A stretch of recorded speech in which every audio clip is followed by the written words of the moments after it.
At my sister's engagement party, my ex laughed and told everyone I was too broke to ever afford a ring. She stopped laughing when her fiancé's boss walked in, looked at me, and said, "Sir, I didn't expect to see you here tonight." The champagne glass in Victoria's hand froze halfway to her lips. Her laugh, that sharp, cutting sound I remembered too well, died in her throat. Every person in the room turned to look at the man in the doorway, then at me, then back again. The silence was so complete I could hear the ice melting in someone's drink 3 tables away.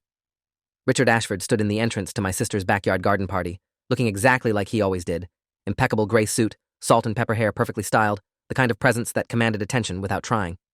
He was holding a bottle of wine that probably cost more than the entire catering budget, and he was staring directly at me with an expression somewhere between surprise and concern. I'd been standing near the dessert table, trying to blend into the crowd, trying to survive the next 2 hours without incident. It wasn't working. Victoria had spotted me within 15 minutes of arriving and had spent the last 30 making sure everyone within earshot knew exactly what she thought of Adrian Blackwell, her ex-boyfriend, the man who couldn't provide for her, the man who chose ambition over stability, the man who was, in her words, too broke to ever afford a ring.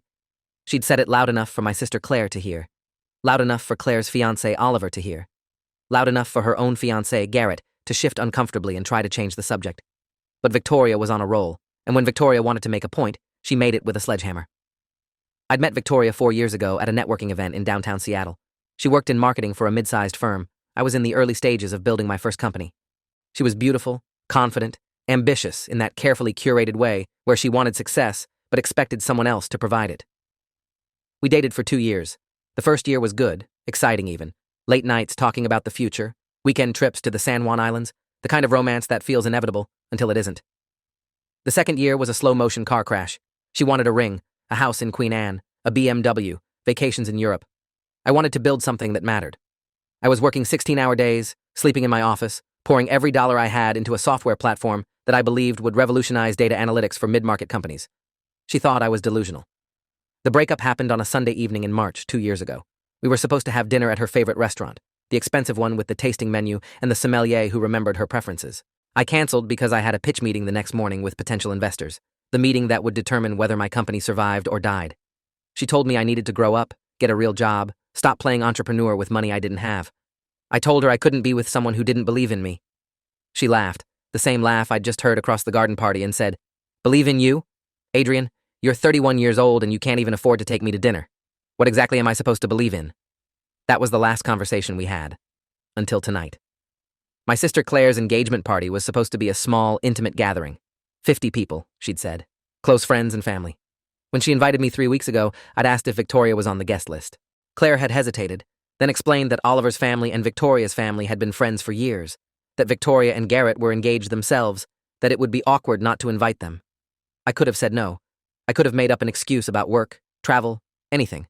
But Claire was my only sibling, my best friend growing up, the person who'd believed in me when Victoria didn't. So I said yes. I showed up in jeans and a button-down shirt, driving my aging Nissan Altima, looking exactly like what Victoria expected, a struggling entrepreneur who never quite made it. What Victoria didn't know, what almost no one at this party knew except for Claire and my parents, was that the pitch meeting I'd canceled dinner for 2 years ago had been successful. Extremely successful. The investors had given me $3 million in Series A funding. Within 8 months, we'd landed contracts with 18 companies. Within a year and a half, we'd expanded to 4 cities and hired 63 employees. 6 months ago, I'd sold the company to a private equity firm for $98 million. My personal take, after splitting with my co-founders and paying investors, was $42 million. I was 33 years old, semi-retired, and spending most of my time working as an advisor and investor in early-stage companies. I sat on 3 corporate boards. I had more money than I knew what to do with. And I drove a 10-year-old Nissan because I didn't care about impressing anyone. Victoria had cornered me about 20 minutes into the party while I was getting a drink from the bar. She looked good, I had to admit that. Blonde hair styled in beach waves, a dress that probably cost a month of her salary, diamond earrings that caught the light. She was with Garrett, her fiancé, a tall guy with a friendly face who worked in account management for some company I'd never heard of. "Adrian," she'd said, her voice dripping with false sweetness. "I didn't expect to see you here. Don't you have some startup to run into the ground?" I'd smiled politely. "Good to see you too, Victoria. Congratulations on your engagement." Garrett had extended his hand, oblivious to the tension. "Garrett Phillips. Nice to meet you." "Adrian Blackwell," I'd said, shaking his hand. "Congratulations to both of you." That should have been the end of it. A polite exchange, a graceful exit. But Victoria wasn't satisfied with polite. She never was. Over the next 30 minutes, she managed to work me into at least 3 separate conversations, each time making sure to mention my failures, my lack of success, my inability to provide the kind of life a woman deserved. She told her friends about the time I'd given her a birthday gift I'd made myself because I couldn't afford to buy something nice. She told Oliver's parents about how I'd lived in a studio apartment with a roommate well into my 20s. She told everyone within hearing distance about how I'd chosen my business over her, how I'd prioritized some pipe dream over our relationship, how I was too broke to ever afford a ring. I didn't correct her. I didn't defend myself. I just stood there, sipping my beer, watching her perform. Because here's what I'd learned in the last 2 years.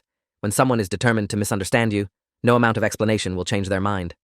Victoria had decided I was a failure, and nothing I said would alter that narrative. So I let her talk. I let her dig herself deeper. I waited. And then Richard Ashford walked into the party. Richard was the CEO of Pinnacle Strategic Holdings, the private equity firm that had acquired my company. He was also the chairman of the board for 2 of the companies I'd invested in post-sale. We had dinner together at least once a month to discuss strategy, opportunities, market trends. He was a mentor, a friend, and one of the most respected figures in Seattle's business community. "Sir," he said again, walking toward me. The entire party had gone silent. "I didn't expect to see you here tonight. I hope I'm not interrupting anything." Victoria's face had gone completely white. Garrett looked confused. My sister Clare was trying very hard not to smile. Richard stopped in front of me and extended his hand. I shook it. "Richard, good to see you. What brings you here?" He glanced around at the crowd, seemed to realize he'd walked into something, then smiled. "Your sister Clare invited me. When she mentioned it was her engagement party and that her brother Adrian would be here, I wanted to pay my respects. I didn't realize you had so many friends and family in attendance." The emphasis on friends was subtle, but unmistakable. "I appreciate you coming," I said. "Have you met my sister?" "Clare, this is Richard Ashford. Richard, my sister Clare and her fiancé Oliver." Clare stepped forward, her eyes bright with suppressed amusement. "Mr. Ashford, thank you so much for coming. Adrian's mentioned you before." "Please, call me Richard," he said, shaking their hands. "And congratulations on your engagement. Your brother speaks very highly of you." Victoria was staring at me like she'd seen a ghost. Garrett was looking between me and Richard, clearly trying to figure out the connection. And then Garrett's expression changed. Recognition dawned. His face went pale. "Mr. Ashford," he said, his voice tight. "I didn't know you'd be here. It's good to see you, sir." Richard turned to look at Garrett for the first time. "Garrett, I didn't realize you knew the Blackwell family." I'm engaged to Victoria," Garrett said, gesturing weakly toward Victoria, who still hadn't said a word. "Victoria and Adrian used to date."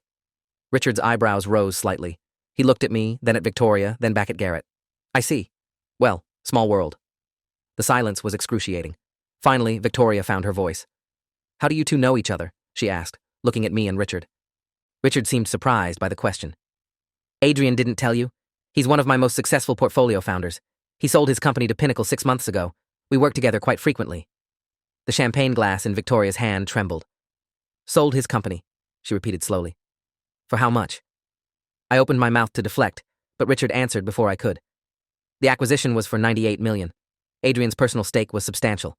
He's been an incredible asset to our firm since then, both as an advisor and as an investor in several of our portfolio companies." $98 million. The number hung in the air like a bomb. Victoria's face cycled through several emotions in rapid succession: shock, disbelief, anger, and finally something that looked like panic. Garrett was staring at the ground, his jaw clenched. Claire was openly grinning now. Oliver looked like he was trying very hard not to laugh. "But you," Victoria started, then stopped. "You were living in a studio apartment. You drove that awful car. You couldn't afford to take me to nice restaurants." "I still drive that car," I said quietly. "And I still live modestly. I just have different priorities than you do." "Different priorities," she repeated, her voice rising. "You let me think you were broke. You let me break up with you because I thought you had no future. And the whole time you were sitting on millions of dollars?" "I wasn't sitting on anything 2 years ago," I corrected. 2 years ago, I was building a company. I was investing every dollar I had into something I believed in. You thought that was stupid. You thought I should get a real job, buy a house I couldn't afford, live beyond my means to impress you. I chose not to do that." Richard cleared his throat. "Perhaps I should give you all some privacy." "No, please stay," I said. "You came to celebrate my sister's engagement. Don't let this interrupt that." He nodded slowly, then moved toward the bar, giving us space, but not leaving entirely. Victoria stepped closer to me, her voice dropping to a harsh whisper. "You let me leave. You let me walk away thinking you were a failure." "You were going to leave anyway," I said. "You didn't love me, Victoria.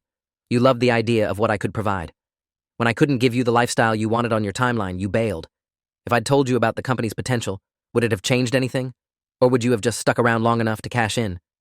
She didn't answer. Couldn't answer. Because we both knew the truth. Garrett touched her arm. Victoria, maybe we should go. No, she said sharply, pulling away. I want to understand this. Adrian, you're telling me that while we were dating, while I was begging you to prioritize our relationship, you were actually building something worth $98 million? I was building something I believed in, I said. The valuation came later. And you weren't begging me to prioritize our relationship. You were begging me to prioritize your idea of what our relationship should look like. There's a difference. She laughed, but it sounded hollow now. My idea of what our relationship should look like? I wanted a partner who could take me to dinner without checking his bank account first. I wanted someone who had ambition beyond some fantasy tech startup. I had ambition, I said. You just couldn't see it because it didn't fit your definition of success. Your definition of success was eating ramen and working 18-hour days. She shot back. Yes, I agreed. For 2 years, that's exactly what it was. And now I have more money than I'll ever spend, doing work I love, with people who respect what I built. Your definition of success was marrying someone with a stable job and a nice car. So tell me, Victoria, which one of us got what we wanted? She opened her mouth, closed it, opened it again. No words came out. Garrett was looking increasingly uncomfortable. Adrian, he said carefully, I think maybe we should all take a step back here. I looked at him, really looked at him for the first time. He seemed like a decent guy, honestly, caught in the middle of something he didn't understand. You're right, I said. I apologize, Garrett. This is between me and Victoria. It's not fair to drag you into it. Actually, Garrett said, his voice strained, I think it might be fair to drag me into it, considering I work for Pinnacle Strategic Holdings, in the portfolio management division, where I've spent the last 3 months working on integration strategies for recently acquired companies. The color drained from his face as he said it, including a software analytics company called Databridge Solutions. My company. My former company. You've been working on my acquisition, I said, not a question. He nodded miserably. I didn't make the connection. Blackwell is a common enough name. I knew the founder was an advisor to the firm, but I've never met you. I've only seen your name on documents. Documents you've been preparing for the last 3 months, I said slowly, while your fiancé was telling everyone I was too broke to afford a ring. He didn't respond. What could he say?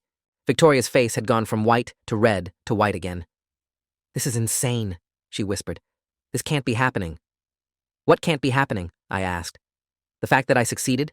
Or the fact that you're realizing you walked away from someone who became exactly what you claimed to want? You were never what I wanted, she said, but her voice lacked conviction.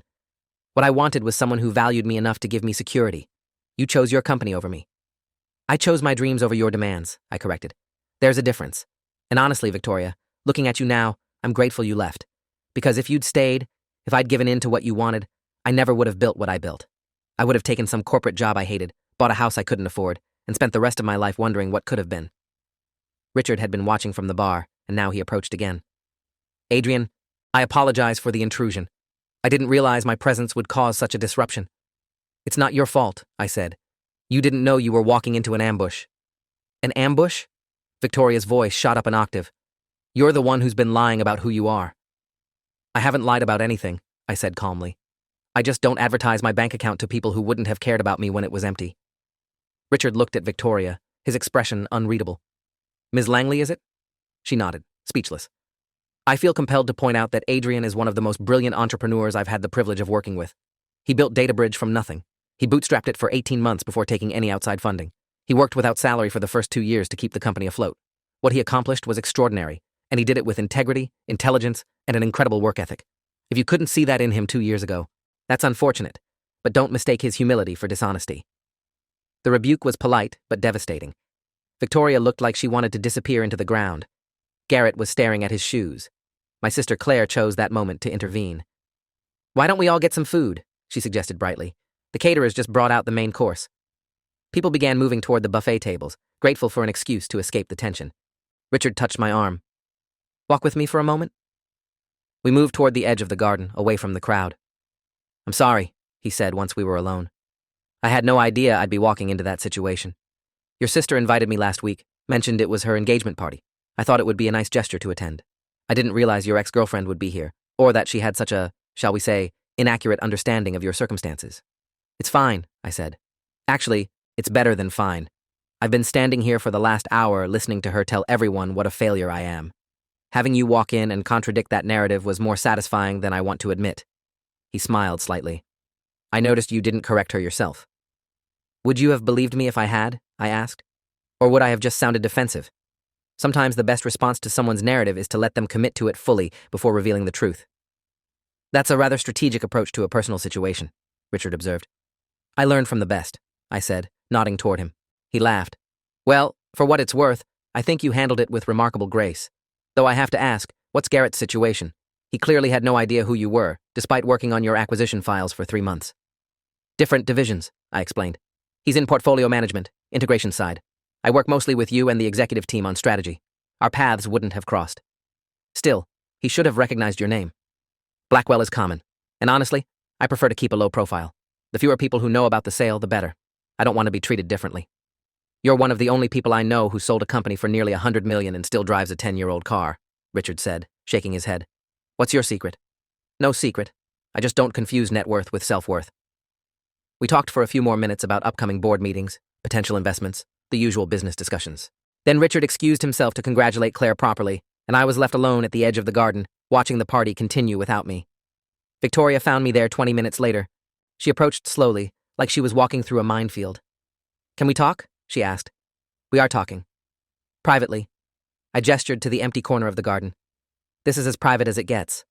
She wrapped her arms around herself, despite the warm evening. I don't know what to say. Then don't say anything, I suggested.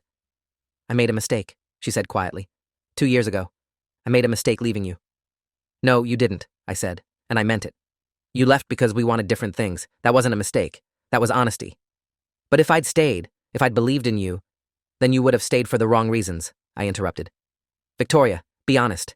If I told you right now that I'd give you everything you wanted 2 years ago, the ring, the house, the lifestyle, would you leave Garrett? She hesitated, just for a second, but it was enough. That's what I thought, I said. You don't love me. You never did. You loved the potential of what I could provide. And when that potential seemed unlikely, you left. Now you're realizing you bet on the wrong horse, and you're trying to figure out if it's too late to switch bets. That's not fair, she protested. Isn't it? Tell me, what do you actually know about me? Not what I do for a living or how much money I have, but me as a person. What do I care about? What keeps me up at night? What makes me happy? She opened her mouth, then closed it. Exactly. You don't know. You never cared to know. You cared about whether I could afford the restaurant you wanted, the trips you wanted, the life you wanted, and when I couldn't deliver that on your timeline, I became worthless to you. I cared about you, she insisted, but her voice was weak. You cared about the version of me that fit your plans, I corrected. The real me, the person who was willing to sacrifice everything to build something meaningful, that person terrified you. Because if I succeeded, it would mean all your practical concerns were wrong, and if I failed, well, then you were right to leave. Either way, you couldn't lose. So what? You're saying I'm some kind of gold digger? I'm saying you're someone who confused financial security with love. And I'm saying I'm grateful we figured that out before either of us wasted more time. She was quiet for a long moment. Then she asked, Do you hate me? No, I said honestly. I don't feel much of anything for you anymore. That's probably the saddest part. We spent 2 years together, and now you're just someone I used to know. But you let me humiliate myself tonight, she said, anger creeping back into her voice. You stood there and let me tell everyone you were a failure when you knew it wasn't true. I stood there and let you reveal who you are, I said. There's a difference. I didn't make you say those things, Victoria. You chose to say them. You chose to mock me, to belittle me, to make sure everyone knew you thought I was worthless. I just didn't stop you. Why would I? You were telling everyone exactly what you believed to be true. The fact that you were wrong isn't my fault. You could have told me about the company sale. You could have told me you'd succeeded. Why? So you could feel bad about leaving? So you could regret your choice? I don't owe you that information. We broke up 2 years ago. What I've done since then is none of your business. She started crying then, quiet tears that she tried to hide by looking away. I really did love you, Adrian. Maybe not the way you needed, but I did. I know, I said gently. And I loved you too. But we wanted different things. You wanted security. I wanted purpose. Those aren't compatible in a partner, not when you're building something from nothing. What if I was wrong? She asked. What if I gave up on us too soon? Then you'll have to live with that. Just like I had to live with working 18-hour days alone, wondering if I was throwing my life away on a stupid dream. Just like I had to live with losing you because I wouldn't give up on what I believed in. We all make choices, Victoria. We all live with consequences. And my consequence is watching you succeed while I marry someone else? Your consequence is building a life with someone you chose, I said. Garrett seems like a good guy. Treat him better than you treated me. She wiped her eyes, smudging her makeup. Does it feel good? Proving me wrong? No, I admitted. It just feels empty. I didn't build my company to prove you wrong. Victoria. I built it because I believed in it. The fact that it succeeded doesn't change anything between us. We're still broken up. You're still engaged to someone else. I'm still the same person I was when you left, just with more money in my bank account. Nothing fundamental has changed. Everything has changed, she whispered. For you, maybe. Not for me. She stood there for another moment, then turned and walked away. I watched her rejoin Garrett at one of the tables. He put his arm around her, and she leaned into him. From a distance, they looked like any other engaged couple at a party. Happy. Normal. Except I could see the tension in Garrett's shoulders, the way he kept glancing at Richard across the garden, the way Victoria's smile didn't quite reach her eyes. The rest of the party passed without incident. Richard spent time talking with my parents, who seemed both honored and slightly overwhelmed by his presence. Claire pulled me aside at one point and hugged me tightly. "Thank you for not making a scene," she whispered. "I know that must have been hard." "She made the scene," I said. "I just let her finish it." "Still, you could have been cruel. You weren't." "What's the point? Being cruel would just make me like her." Oliver found me later, looking apologetic. "I'm sorry about inviting them. I had no idea there was that much history there. It's your engagement party. You can invite whoever you want. Still, if I'd known she was going to act like that, you would have invited them anyway, because Victoria's family and yours have been friends for years. It's fine, Oliver. Really." He hesitated, then said, "Is it true? About the company sale?" "Yeah." 98 million? "Yeah." "And you drive a Nissan?" I laughed. "I drive a Nissan." "That's either incredibly humble or incredibly stupid. I haven't decided which." "Probably both," I admitted. The party wound down around 10. Guests started leaving, offering congratulations to Claire and Oliver, thanking them for a lovely evening. Victoria and Garrett left without saying goodbye to me. I watched them walk to his car, a leased BMW that probably ate up a third of his salary. They looked like the picture-perfect couple, successful, attractive, on their way to a comfortable suburban life. I wondered if Victoria would tell him about our conversation, or if she'd bury it under layers of rationalization and denial. Richard found me as he was leaving.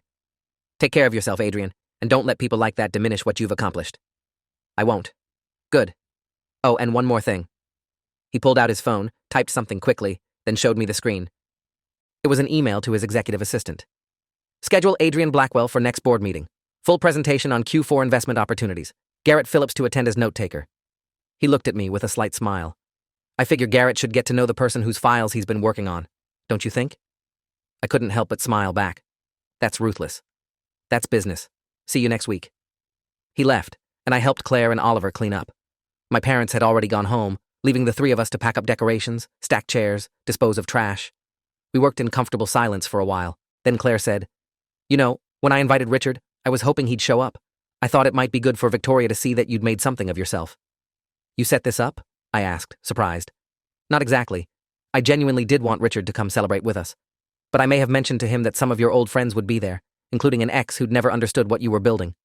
I may have suggested that his presence would be appreciated." "Claire." "What?" "I'm your sister. I'm allowed to be protective. Victoria spent 2 years making you feel like you weren't good enough. She broke up with you at the exact moment you needed support the most. She doesn't get to rewrite that history just because you succeeded. So you invited the CEO of a billion-dollar private equity firm to your engagement party to prove a point?" "I invited a family friend to celebrate an important milestone," Claire said innocently. "The fact that his presence also revealed some uncomfortable truths is just a bonus." Oliver laughed.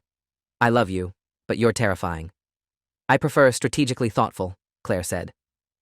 We finished cleaning up around midnight.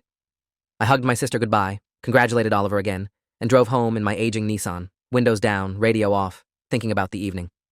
Victoria's face when Richard said 98 million. Garrett's expression when he realized I was his boss's boss's boss. The way the entire party had shifted in the span of 5 minutes, from mockery to stunned silence to awkward reverence. It should have felt good. It should have felt like vindication, like justice, like proof that I'd made the right choices. But instead, it just felt sad. Sad that Victoria had spent 2 years married to a narrative that wasn't true. Sad that she'd built a life with someone while carrying the weight of what she thought she'd lost. Sad that the only way she'd learn the truth was through public humiliation at my sister's engagement party. I got home around 12:30, poured myself a glass of bourbon, and sat on my balcony overlooking the city. My phone buzzed. A text from Claire. "Thank you for coming tonight. I know it wasn't easy. Love you, big brother." I texted back. "Love you too. Congratulations again." Another buzz. This one from Richard. "Interesting evening. Lunch next week to discuss the Garrett situation?" "Sure. Thursday work?" "Perfect. My assistant will send details." I set my phone down and looked out at the Seattle skyline. Somewhere out there, Victoria was probably lying awake, trying to process what had happened, trying to figure out if she'd made the biggest mistake of her life by leaving me, trying to calculate whether it was too late to fix it. And the truth was, I didn't care. Not because I was angry or bitter, but because I'd moved on. Not just financially, though that was part of it, but emotionally. I'd built a life that didn't include her. I'd found success on my own terms. I'd surrounded myself with people who believed in me when I was eating ramen and sleeping on an air mattress, not people who only showed up after the exit. The next morning, I woke up to 17 missed calls and 38 text messages. Most were from people who'd been at the party, suddenly very interested in getting together for coffee, lunch, drinks. People who hadn't spoken to me in years but now wanted to catch up and hear about what I was working on. I deleted all of them. Except one. It was from Garrett. Adrian, I need to talk to you about the board meeting next week. I just found out I'm supposed to attend as your note-taker. Can we meet before then? I want to understand the situation better. Also, I'm sorry about Victoria's behavior last night. That wasn't okay. I stared at the message for a long time. Garrett was in an impossible position. He'd been working on my acquisition files for 3 months without knowing I was the founder. He was engaged to my ex-girlfriend who'd publicly humiliated me at the party where he'd met me for the first time. And now, his boss had assigned him to work directly under me at a board meeting. I could ignore the message. I could let him twist in the wind. God knows I'd earned that right. But Garrett hadn't done anything wrong. He wasn't the one who'd mocked me. He'd actually tried to get Victoria to stop several times. He was just a decent guy who happened to be engaged to someone with terrible judgment. I texted back. Coffee Monday morning? There's a place near Pike Place Market called Morning Glory. 8 a.m. He responded within seconds. I'll be there. Thank you. Monday morning arrived gray and drizzly, classic Seattle weather. I got to Morning Glory at 7:45, ordered my usual black coffee, and sat at a table near the window. Garrett showed up at exactly 8 a.m., looking nervous and underdressed in business casual when I was in jeans and a hoodie. Thanks for meeting me, he said, sitting down across from me. Of course. I don't really know where to start, he admitted. Start wherever you want. We've got time. He took a breath. I've been working on the data bridge integration for 3 months. I've read every document, every financial report, every strategic brief. I knew the founder was a genius. I knew he'd built something extraordinary. I had no idea that founder was you. More specifically, I had no idea that founder was my fiance's ex-boyfriend, who she's spent the last 2 years calling a failure. To be fair, I said, I was a failure when she knew me. Or at least, I looked like one. No money, no stability, no clear path to success. She wasn't entirely wrong to be concerned. She was wrong to mock you, Garrett said firmly.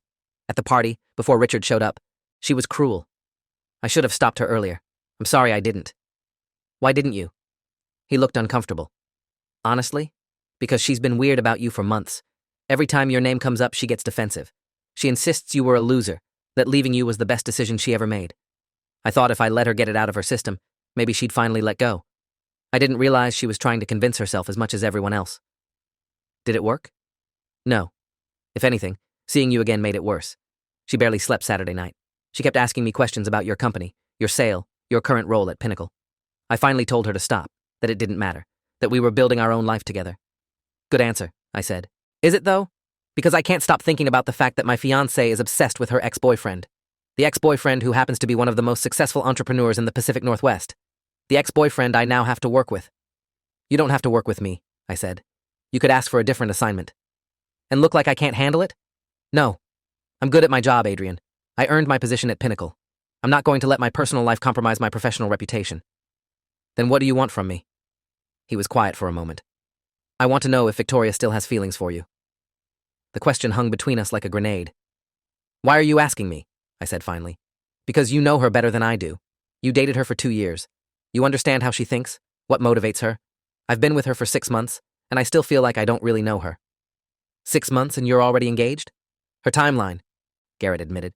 She wanted to be married by 35. She's 33. I thought, why wait if we both want the same things? Do you both want the same things? I thought we did. Now I'm not so sure. I took a sip of coffee, thinking about how to answer. Victoria is complicated, I said finally. She's ambitious, intelligent, and she knows what she wants. But she's also insecure in a way that makes her need constant validation. She needs to know she made the right choice, married the right person, built the right life. If she thinks she made a mistake, it eats at her. So seeing you succeed undermines her entire narrative, I finished. She left me because I was too focused on my career, too broke, too impractical. If I'd failed, she would have been right. If I'd ended up working some corporate job making $70,000 a year, she could have moved on with confidence. But I didn't fail. I succeeded beyond anything either of us imagined. And now she has to reconcile that with the decision she made. Garrett rubbed his face. So what do I do? That's not my question to answer, I said. But if you want my advice, here it is. Sit down with Victoria and have an honest conversation. Ask her if she still has feelings for me. Ask her if she's marrying you because she loves you or because she's trying to prove she made the right choice by leaving me. Ask her if she can build a life with you without constantly comparing it to the life she could have had with me. And if she says she still has feelings for you, then you deserve to know that before you get married. He nodded slowly. Fair enough. We talked for another hour about the data bridge integration, about the board meeting next week, about his career goals at Pinnacle. He was smart, thorough, exactly the kind of person Richard would want on complex integration projects. I could see why he'd been assigned to my acquisition. As we were leaving, Garrett said, "For what it's worth, I'm sorry about how this all played out. You seem like a good guy. You didn't deserve what Victoria said about you." I survived, I said. And honestly, Garrett, I hope you and Victoria figure things out. I hope she realizes what she has with you is valuable on its own terms, not just in comparison to what she didn't have with me. You deserve that. He shook my hand, and we parted ways. I didn't expect to hear from him again outside of work. But 2 days later, my phone rang. Garrett's name on the screen. "Hey," I answered. "We need to talk," he said. His voice was strained. "Is everything okay? Can you meet me? Same coffee shop, 1 hour?" "I'll be there." I arrived to find Garrett already sitting at our previous table, looking like he hadn't slept. "What happened?" I asked, sitting down. "I took your advice," he said. "I sat down with Victoria last night and asked her the hard questions. Asked her if she still had feelings for you, if she was marrying me for the right reasons. All of it. And? She broke down, completely. Started crying, said she didn't know what she felt anymore, said seeing you at the party had messed with her head. She admitted she's been comparing our relationship to yours since the day we met. She said she thought she'd moved on, but seeing you succeed made her question everything." I didn't say anything. What could I say? "Then she said something that really got me," Garrett continued. "She said, 'I thought I made the right choice. I thought security and stability were more important than passion and ambition. But Adrian had both. I just couldn't see it. And now he has everything I wanted, and I'm realizing I chose the safe version.'" "Meaning you," I said quietly. He nodded. "Meaning me. I'm the safe version, the one who has a stable job and reasonable hours and doesn't work weekends. The one who proposed after 6 months because she wanted a ring. The one who'll give her a comfortable suburban life with 2 kids and a Labrador." "There's nothing wrong with that life," I said. "I know, but it's not what she really wants. She wants what you have. The success, the recognition, the knowledge that you bet on yourself and won. She wants to be with the version of you that exists now, not the version that existed 2 years ago. And I'm just the consolation prize." "So what are you going to do?" "I called off the engagement," he said. "This morning. Told her I couldn't marry someone who was in love with the idea of someone else, even if that someone else didn't want her back." The weight of that statement settled over us. "I'm sorry," I said. "Don't be. You were right. I deserved to know before we got married, before we bought a house, before we had kids. Better to find out now than 5 years from now when she's resenting me for not being you. For what it's worth, I'm not the person she thinks I am," I said. "I know. You're probably more complicated, more flawed, more human than the successful entrepreneur narrative she's built in her head. But that doesn't matter. What matters is she's chasing a fantasy, and I refuse to spend my life competing with it." We sat in silence for a while. Then Garrett asked, "Do you still have feelings for her?" "No," I said honestly. "I did, for a while after we broke up. But I let her go. I had to, in order to focus on building my company. And somewhere in that process, I stopped loving her. Now she's just someone I used to know." "She asked if there was any chance you'd take her back," Garrett said. "I told her to ask you herself, but I don't think she will. Too much pride." "The answer would be no," I said. "Even if she asked. We wanted different things 2 years ago, and we still want different things now. The only difference is now I have the money to fund those different things, and she's realizing money doesn't change fundamental incompatibility." "Well, at least one of us has clarity," Garrett said with a bitter laugh. "What will you do now?" "Move on. Find someone who actually wants to be with me, not with what I represent. Maybe take a break from serious relationships for a while." "That's probably smart." He stood to leave, and then paused. "The board meeting next week. Do you still want me there? I understand if this makes it too awkward." "You're good at your job," I said. "Don't let your personal life compromise your professional reputation. Remember?" He smiled slightly. "I said that, didn't I?" "You did. And you were right. See you next week, Garrett." He left, and I sat there for a long time, thinking about Victoria, about Garrett, about the strange chain of events that had started with my sister's engagement party. My phone buzzed, a text from Victoria. "Can we talk, please?" I stared at the message for a long time. Then I typed back, "There's nothing to talk about. I hope you figure out what you really want. But it's not me. Take care of yourself, Victoria." I blocked her number after that, not out of anger, but out of necessity. We'd said everything that needed to be said. Anything more would just be repetition, a loop of regret and recrimination that would help neither of us. 3 months later, I was having lunch with Richard at his favorite downtown restaurant. We'd just finished discussing Q4 investment opportunities when he brought up the subject I'd been avoiding. Garrett's doing excellent work on the Cascade acquisition, he said casually. He's one of our best integration managers. I know, I read his reports. You know he and Victoria broke up? I heard. Because of you.